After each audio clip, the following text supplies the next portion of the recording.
War on Corruption.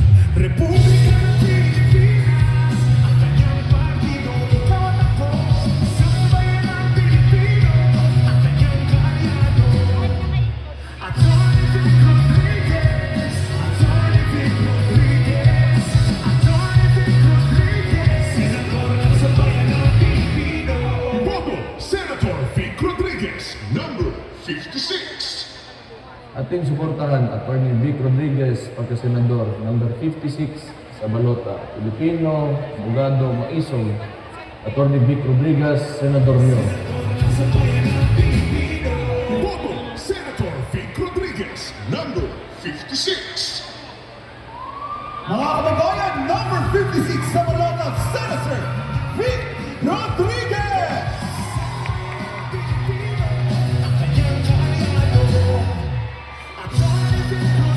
Maraming salamat at magandang gabi ho sa ating lahat.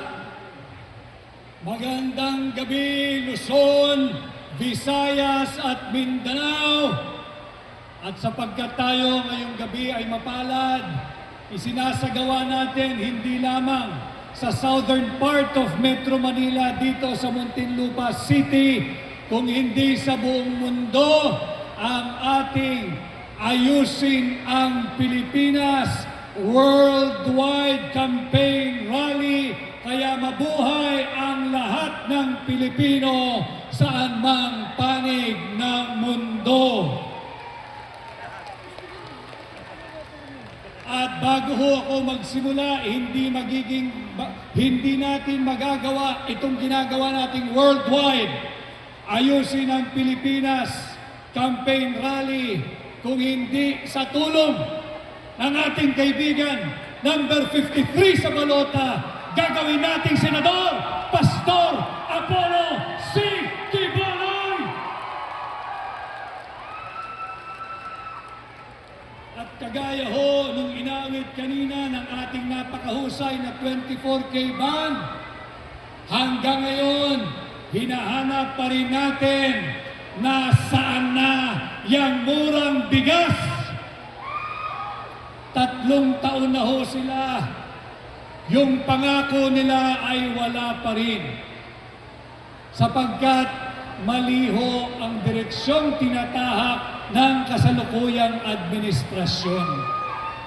At kapag mali ang direksyong tinatahak ng kasalukuyang administrasyon, hindi po tayo pare-pareho makakaasa na makakapunta tayo sa ating ninanais na aspirasyon at destinasyon. Laganap ang kahirapan, lumalawak ang kagutuman, tumataas ang kriminalidad, balik na naman ang droga sa lansangan. Ito ang mga kadahilanan, bukod pa sa napakalawak na political persecution at injustice na nagaganap sa ating bansa ngayon. Dahil dito sa mga problemang ito, binuo ni Tatay Digong ang Duterte. Kanya po, ilang araw mula ngayon ay matatapos na ang ating kampanya.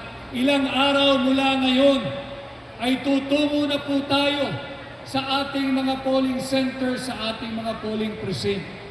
Huwag po nating kalilimutan ang tagubili ni Tatay Digong, vote straight Duterte. Nakita natin lahat, nasaksihan natin ang pagmamalabis ng kasalukuyang administrasyon, kung paano nila sinalaula ang ating saligang batas, kung paano nila yinurakan ang karapatang pantao ni Tatay Digong. Siya'y kinaladkad, hindi siya sang-ayon, labag sa kanyang kagustuhan. Subalit, ang ginawa nila sa kanya ay hindi natin maaaring kalimutan. Huwag ninyong kalilimutan kung paano trinato si Tatay Digong. Siya ay ginawang mistulang handog, mistulang alay at ipinagkanulo sa kamay ng naglalaway na banyaga diyan sa ICC. Hindi natatapos dyan.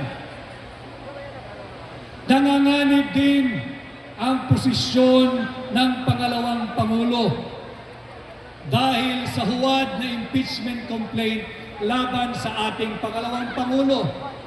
Kinakailangan natin ng tulong ninyo.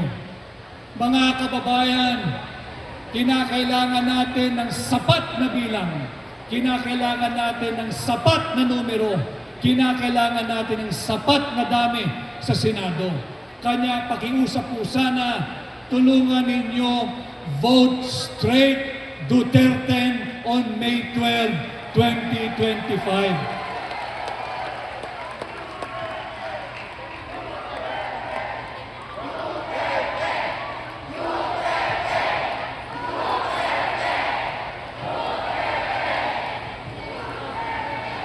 Hindi ho kaya ng isa o dalawa o tatlong miyembro lamang ng Duterte baguhin ang maling direksyon ng kasalukuyang administrasyon. Hindi po kakayanin ng isa o dalawa o tatlong miyembro lamang ng Duterte labanan ang pagmamalabis ng kasalukuyang administrasyon. Hindi po kakayanin ng isa o dalawa o tatlo lamang na miyembro ng Duterte ipagtanggol si Vice President Inday Sara Duterte dito sa huwad na impeachment complaint na kanyang hinaharap. Kinakailangan po, ulitin ko, kinakailangan po natin ang sapat na bilang, sapat na dami, sapat na numero sa Senado. Kanya tulungan po ninyo ang lahat ng kasama ko sa Duterte, ang inyo pong lingkod, number 56 sa balota, Attorney Vic Rodriguez, pakitulungan po ninyo.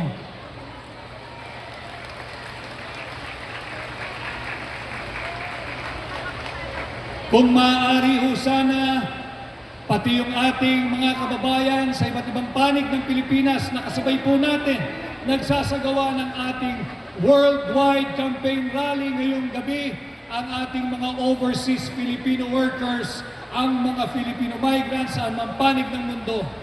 Sana ho ay mapahiram ninyo ang inyong lingkod na may numero 56 sa balota, Attorney Vic Rodriguez, ng inyong tiwala, ng inyong sagradong mandato, ng inyong boto at ihatid sa Senado ngayong May 12, 2025. Binuo ho ni Tatay Digong ang Duterte sapagkat nahaharap sa krisis ang ating ekonomiya.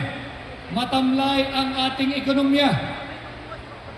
Kinakailangan po ng mga seryosong tao na siyang magbibigay ng seryosong solusyon sa napakaraming seryosong problema ng ating bansa. Kanya po tinanggap ko ang imbitasyon, ang hamon na pamunuan ang tunay at maisog na oposisyon sa Senado. Kaya po hinihiling ko, tulungan po ninyo ang inyong lingkod ilang araw na lamang. Kung maaari, patuloy po ninyo akong ipangampanya sa inyong kamag-anak, sa inyong kapitbahay, sa inyong kaibigan, sa inyong kaprobinsya, sa inyong kakilala, saan man panig ng mundo. Ipahatid po ninyo ang aking pangalan, ipahatid po ninyo ang aking numero, number 56 sa balota. Madali po itong tandaan. Ang aking pong numero ay 56. 56, hindi siya utang. 56, hindi siya pautang. 56, hindi siya pabigat. Ang 56 po na nakatayo sa inyong harapan ngayon, ngayong gabi, ang 56 na yan, tratuhin po ninyo na ating kolektibong puhunan tungo sa mabuting lipunan. Yan po ang number 56 na dadalhin ninyo sa Senado. At ipaalala ko lang ho, habang papalapit ang pagtatapos ng kampanya, tanggapin po ninyong lahat, kayong naririto sa Muntinlupa City, yung ating mga kababayan mula sa Luzon, sa Visayas, sa Mindanao, sa buong mundo. From the bottom of my heart, tanggapin po ninyo ang aking taus-pusong pasasalamat sa inyong laging mainit na pagtanggap. Tanggapin po ninyo ang aking taus-pusong pasasalamat at tayo ay nagkakilala. Kung hindi ho dahil sa kampanyang ito, hindi ko po makikilala ang napakaraming mabubuting Pilipino na may pagmamahal sa ating bansa.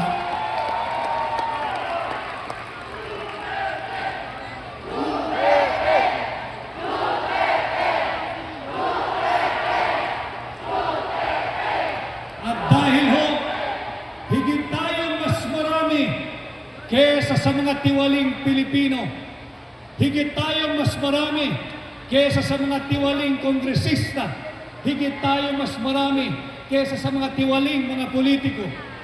Kinakailangan tayo magtulong-tulong.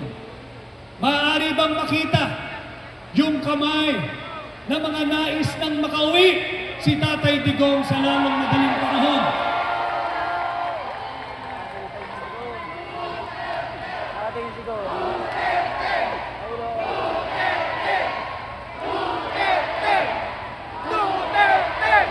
Bukod po dyan, maaari ko rin hubang makita na maitaas yung kamay ng mga nais ipagtanggol at ipaglaban natin si Vice President Inday Sara Duterte laban sa huwad na impeachment complaint.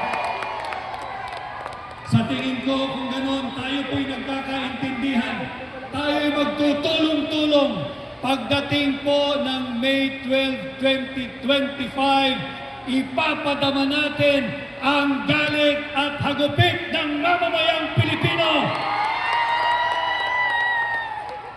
Lumabas po tayo and vote straight Duterte! Duterte! Duterte! Duterte! Muli ho, ako'y nagpapasalamat sa inyong lahat. Huwag po ninyong kalilimutan ang inyong lingkod, Attorney Vic Rodriguez, number 56 sa balota, 56, Senador